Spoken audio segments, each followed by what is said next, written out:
allez bien. Aujourd'hui, en Oui, c'est possible, au Napoléon, à Nîmes, en compagnie de Pauline.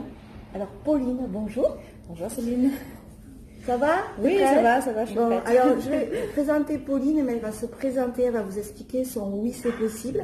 Elle va mieux vous le raconter que moi. Pauline est une enseignante spécialisée dans un collège nîmois.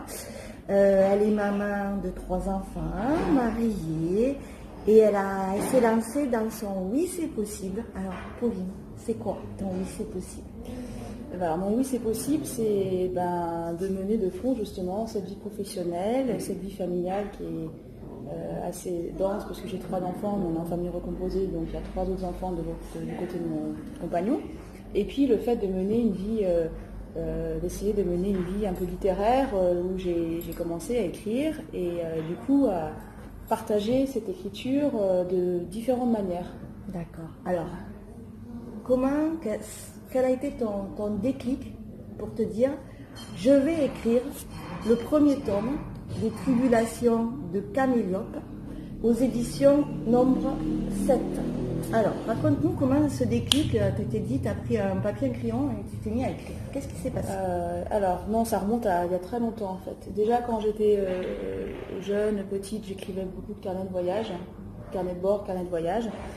Et j'ai continué, j'ai voyagé, j'ai pas mal voyagé, habité en Inde aussi, donc du coup j'écrivais donc tous les jours, des carnets de bord tous les jours, j'écrivais, voilà, tout ce que je voyais, j'étais vraiment en immersion complète, donc j'avais un regard très de l'intérieur et j'écrivais, voilà, j'ai fait un peu quand je suis partie en Inde, j'ai fait un peu de journalisme avec des magazines, des journaux français, et j'écrivais pour un site d'anthropologie, donc je parlais de l'Inde, donc du coup à ce moment-là. Et donc quand je suis rentrée en France, à ce moment-là, donc j'ai préparé le concours de professeur des écoles, j'ai eu les enfants et j'écrivais aussi pour eux quand ils étaient petits. Donc ils ont chacun 3-4 petits carnets sur leur vie de bébé. Voilà. C'est super. Et je ne regrette pas parce que je pense que c'est des choses... Moi j'écris aussi parce que c'est la mémoire, un peu archivée et je ne me souviens plus de rien en fait. Enfin si, à part des photos et du coup je suis contente de l'avoir fait. Et donc je me rends compte que finalement j'ai toujours un peu continué à écrire d'une manière différente et jusqu'à ce que je me dise voilà, pourquoi pas écrire, donc lancé, accompagné par mon environnement, aussi mon entourage qui m'a poussé parce que j'ai pas forcément confiance en moi complètement à ce niveau-là en tout cas du coup ça c'est important, c'est-à-dire que tu as été porté par ton projet. Voilà, j'écrivais plutôt en cachette en fait, pas en cachette, mais je me suis dit tiens je vais reprendre tous mes carnets de bord que j'ai fait en Inde et je vais essayer d'en faire quelque chose. D'accord. Et au début, ça n'avait pas vraiment de forme, ça allait dans tous les sens, ça ouvrait à peu près dans le premier jet, il y avait peut-être 4-5 livres qui pouvaient s'ouvrir, ça allait dans tous les sens. Et petit à petit, du coup, j'ai commencé à romancer en fait.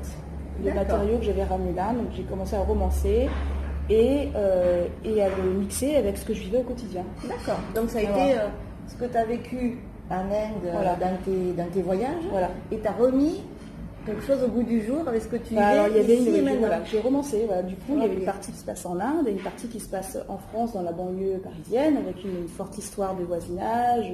Alors tu vas nous raconter un petit peu, j'aimerais bien quand même que tu expliques aux gourmets ton premier livre, donc Les Tribulations de Camélope, le tome 1, un petit peu rapidement qu'est-ce que c'est l'histoire pour donner envie aussi parce que... En fait, c'est l'histoire c'est l'histoire d'une jeune femme qui habite dans un immeuble de la région parisienne et elle a des liens très solidaires, très forts de voisinage. Donc les voisins sont tous une personnalité un petit peu détonnante, un petit peu. Donc ça, c'est aussi tirer de la réalité. Et puis après, les personnages sont mélangés, on retrouve de tout un peu. Et à un moment donné, donc il y a la filleule de Camélope, l'héroïne, qui part en Inde pour faire un voyage universitaire. Et elle fait, personne de l'immeuble ne connaît en fait l'Inde, donc elle fait découvrir ce pays par l'intermédiaire de ses mails. Donc c'est toutes les découvertes qu'elle peut avoir, mais brutes en fait. D'accord. Voilà, vraiment tout ce qu'elle voit, l'eau, les déchets, comment ça fonctionne, enfin le tourisme, etc. Et jusqu'au moment où il n'y a plus de nouvelles. Et du coup, il n'y a plus de nouvelles, donc, et à ce moment-là, l'ambassade appelle, elle a disparu. Et c'est là que les voisins décident de partir en Inde à sa recherche. Donc là, on arrive, on met le pied en Inde. Allez, c'est bon, voilà. On y va. On y va, j'aimerais bien d'ailleurs. Ça, Ah oui, c'est possible peut-être. Eh oui.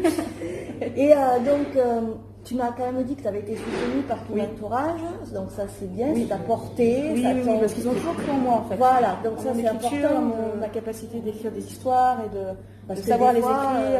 Dans des oui c'est possible que j'ai interviewé, c'est vrai que les gens me disent des fois mon entourage, mais pourquoi tu le fais, mais ça va pas, tu vas te planter. Là toi tout de suite, je pense qu'ils ont dû sentir aussi que j'en étais capable depuis toute petite, parce que je lisais beaucoup aussi, puis je pense que je racontais des histoires aussi, et puis j'écrivais des carnets de bord que les autres pouvaient lire aussi. Donc, et puis j'ai publié, donc c'était donc publiable aussi à un moment donné, donc il y avait tout ça. Voilà. Et justement, tu as publié, est-ce que tu as eu des obstacles pour arriver chez un éditeur? Parce que Chloé m'avait dit, Chloé Barthès m'a dit, quand je suis arrivée avec mon truc, je ne savais pas quoi lui dire et tout, et toi, est-ce que c'était pareil en fait, d'aller vers un éditeur J'ai fait comme tout le monde au début, je me suis dit j'envoie à tous les gros éditeurs, sauf que ce que j'ai envoyé en fait ne correspond pas du tout à la version qu'il y a là.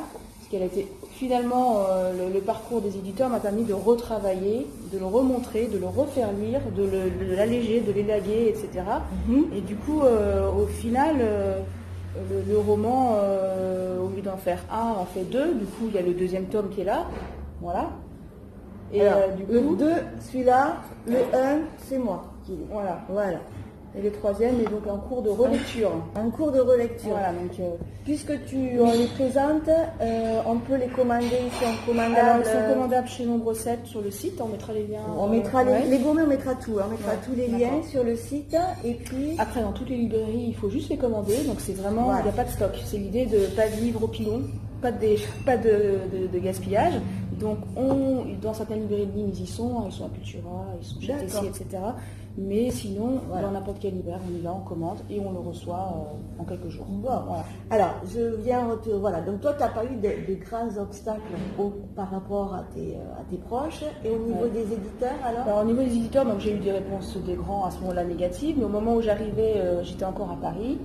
Donc, je suis arrivée à Nîmes et je me suis rapprochée de Nombre 7, le livre était déjà édité par une maison d'édition alternative sur Internet. Donc du coup, au moment de la sortie du 2, j'ai fait rééditer le 1 par Nombre 7. Et voilà, je trouve ça super de me faire accompagner par...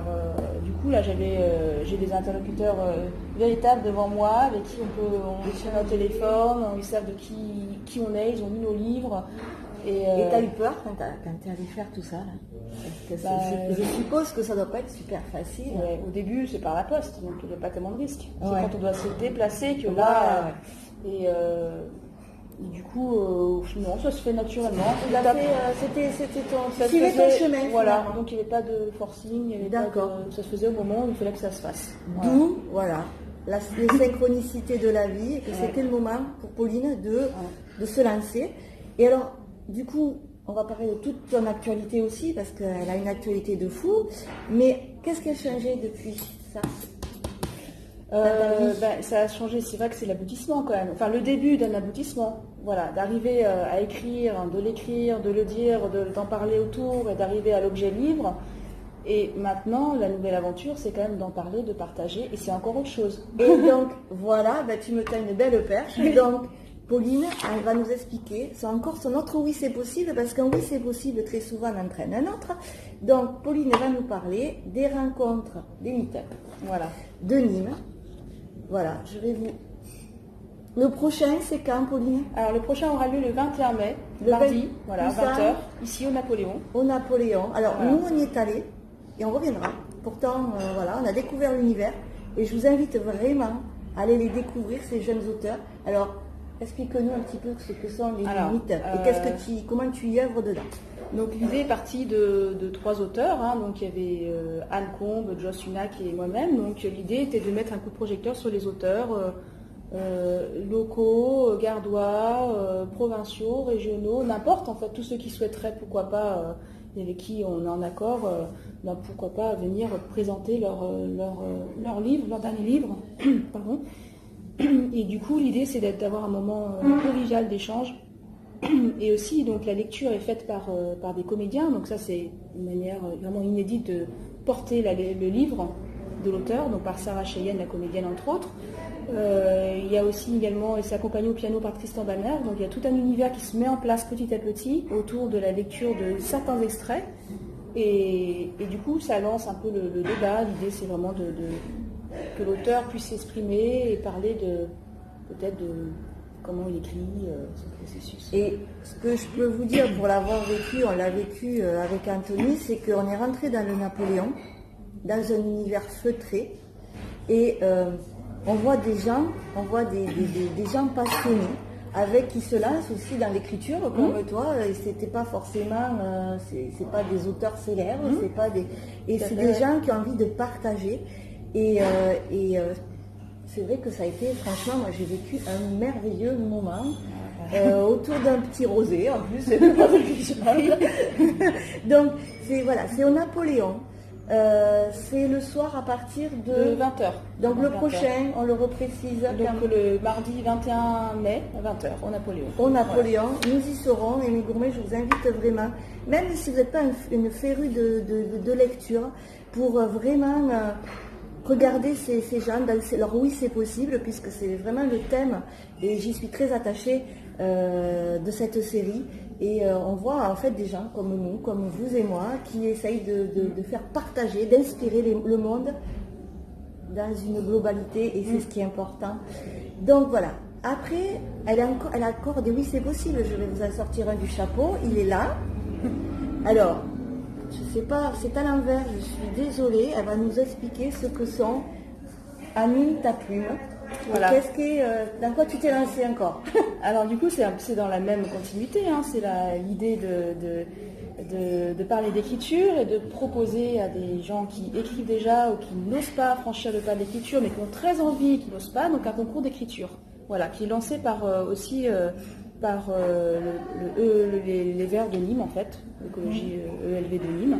Et donc l'idée, c'est vraiment, donc je suis présidente du jury de ce concours, et c'est voilà, vous avez encore jusqu'au 3 juin pour déposer vos nouvelles sur le site. On mettra l'adresse également. On mettra les liens, pas de souci. Et du coup, 5 semaines, voilà. Et le sujet étant 2030, tu redécouvres ta ville. Donc essayer d'imaginer la ville verte du futur avec des mots-clés comme la résilience, la mobilité, le lien social, etc. Enfin, voilà. Donc tout ça, je pense que ça peut déclencher les choses et puis partager et former un vivier d'idées. Et tout ça, c'est toujours pareil. La créativité, faut continuer. La co-création aussi, de voir comment les nouvelles générations vont se positionner, comment les choses vont évoluer, comment les consciences vont s'élever. Et Dieu sait qu'il y a un beau vivier, je pense. Et alors, une fois que tu as fait tout ça, là, quand est-ce que tu trouves du temps pour ta vie? Ah bah, ça fait partie de ma vie après. Hein. Et du coup, après, voilà, j'ai aussi le côté où je fais des salons, voilà, je vais notamment participer, alors ça rejoint un peu mon travail d'enseignante aussi, écriture, enseignement, à la Comédie du Livre à Montpellier. Je ferai partie avec d'autres auteurs d'une table ronde où on parlera de l'écriture avec les adolescents. Waouh! Ça, voilà. C'est un beau projet, on vous tiendra informés, les gourmets. Donc maintenant, une fois que tu as fait tout ça et tu continues, tu crées, tu es dans la création, comment tu te sens? Comment tu te sens maintenant? Que tu as osé, que tu fais, que je suis dans l'impulsion en fait, donc dans les rails on va dire, et puis toujours réceptive à tout ce qui se passe autour. Donc et tu te sens alignée avec ce que tu es? Oui, de plus en plus. De plus en plus. Ouais. Est-ce que tu as d'autres projets à nous dire là, parce qu'il y en a plein, mais je suis sûre qu'il y en a d'autres. Ah bah le 3e tome, le 4e est déjà en train de mûrir, enfin pas un 4e tome, mais un 4e roman. Et puis après c'est tous des projets un peu au long cours, hein, les rencontres littéraires, paroles d'auteur, le concours d'écriture, donc voilà, on va passer lecture, etc., des manuscrits. Et puis je pense après, étant réceptive à tout ce qui se passe, il y aura des choses, des opportunités que je ne connais pas encore qui se présenteront et je serai... C'est génial. Voilà. Et alors maintenant, la phrase un petit peu que je demande, la question que je demande à la fin, qu'est-ce que tu conseillerais aux personnes qui ont envie et qui n'arrivent pas, parce que, pour plein de raisons, à créer leur oui c'est possible? Alors moi je dirais d'abord, pour moi l'entourage a été important, donc de s'entourer de personnes bienveillantes et qui sont source qui sont positives. Voilà, donc du coup s'entourer d'un entourage bienveillant qui donne une impulsion, allez vas-y, et qui croit en nous en fait, et puis y aller, et puis enfin après c'est s'écouter aussi. Donc enlever tout le fatras qu'on peut avoir, qui cache, qui les dénie, les peurs, et puis c'est de se retrouver ce qui nous tient à cœur et avancer. Toutes les peurs, voilà, ouais. Les peurs, ouais. Quelle belle leçon. Bon, alors qu'est-ce que je vais dire pour le mot final? Je te remercie vraiment. Merci à toi. Merci pour ce bel échange. Merci pour ce oui c'est possible. Alors c'est vrai qu'au mois d'avril, j'ai eu 2 écrivains. On va représenter le livre aux éditions nombre 7, Les Tribulations de Camille Llop. Il y a 2 tomes. Voilà. Et puis les meet-up, et puis Anita Plume, on vous mettra tous les liens sur les vidéos. Et puis mes gourmets, je vous souhaite un agréable week-end, parce que cette vidéo est tournée le week-end de Pâques, donc de belles fêtes de Pâques, en famille, entre amis, plein de belles énergies. Et Pauline, je te dis à très bientôt, mais nos chemins vont se recroiser, c'est clair. Clairement. Allez, salut Merci Pauline. à toi. Au revoir. Salut.